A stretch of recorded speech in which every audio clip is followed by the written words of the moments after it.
Kristen Neff and her colleagues define self-compassion as having these sort of three components. One is a sense of what she calls mindfulness, but it just means recognizing what's going on. I'm struggling with this. This feels like this should be easy for me, but it's not. And that feels really frustrating, right? But then you take a second step, which is what she calls common humanity, where you say, yeah, and it's human. It's just hard to form new habits. Like, I messed up, but that's just everybody messes up. It's a common human experience that I'm going through. The third step is what she calls self-kindness, where you really advise yourself like you're a good friend and you say, what do I need to take off my plate to do this, right? You kind of get curious and problem solving as opposed to kind of mean drill instructory when you're sort of trying to do these habits.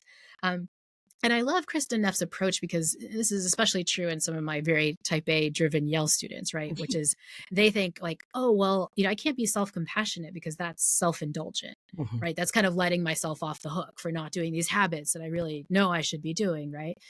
And what the response to that is like, no. Like, talking to yourself like a friend isn't being self-indulgent. Like, if your friend was really messing up, say they had a health condition and they were just like banging back sugar all the time, or they were really screwing up their habits, you wouldn't like be self-indulgent with them. You'd be like, oh, it's fine. You do you, or whatever. You'd be concerned. You'd check in, but you wouldn't be mean like a drill instructor. You wouldn't scream at them either.